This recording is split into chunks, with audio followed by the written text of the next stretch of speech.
Hello.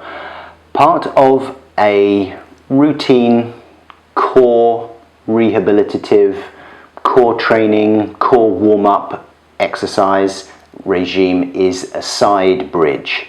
You're going to work the deep abdominal musculature, you're going to work your Quadratus Lumborum QL muscles that are, again, good lower back stabilizers, go between the bottom of the ribs and the top of the pelvis. You're going to work your lats. And the lats, the latissimus dorsi muscle, is the muscle, big muscle that connects your shoulder girdle to your pelvic girdle. If you're ever doing something like deadlifts or kettlebell swings, you're going to want to pack those shoulders, and it's the lats that pack the shoulder down, connect the shoulder girdle to your pelvic girdle, make your torso strong and stable. So how do you do it? You're going to lie down on your side,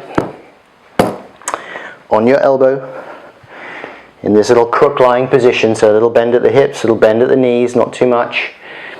And what you're going to do is take this little curve here, because you're completely relaxed in the shoulders, and you're going to make it a straight line. And you're going to push the floor away through the shoulder. And as you do that, if you put your hand underneath your arm, you're going to feel a little ridge appear. That's the edge of the latissimus dorsi muscle. It's going to be a little ridge. If you just follow down around your rib cage, you'll bump into it. And if you relax, it'll kind of go away. And then if you push away again, you'll feel it pop up underneath your fingers.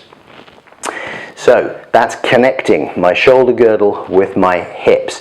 If you want more shoulder stability, put your hand up on the shoulder and anchor it in. Don't let that shoulder creep up towards your ear as you make this, as you go through this this movement. So what I'm going to do from here is I'm simply going to do a little lift of my hips up off the floor and forwards, so that my hips come into line between my knees and my shoulder. Now this is exactly the same movement that you're making here. So my hips come into line between my shoulders and my knees. Okay, from a crook lying position up to that hip extension. Set the shoulder, lift up and forwards.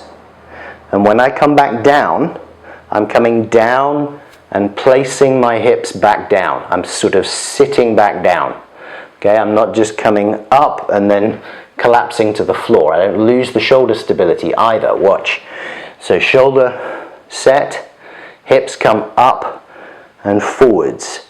And I keep my shoulder stability as my hips, independently of my shoulders, find the floor.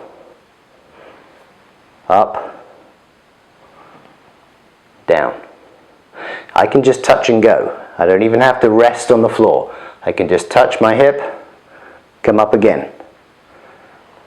Touch and go. This is harder work than many core exercises that you'll do on the floor. Floor-based core exercises. Things like dying bugs. Well, they can be quite hard work. Bird dog, those sorts of things. And there's a lot going on. You've got to get the movement right. You've got to set the shoulder. If you have shoulder problems, that might be a limiting factor in how many of these that you can do.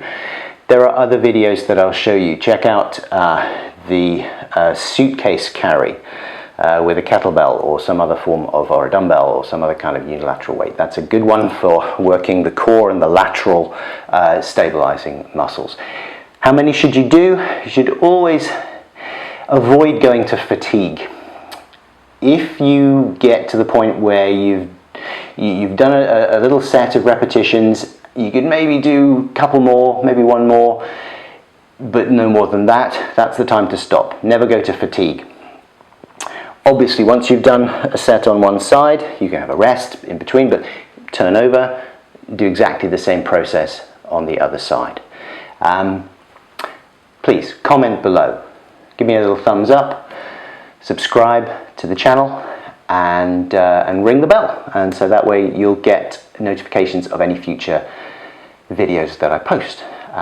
So I'll see you next time.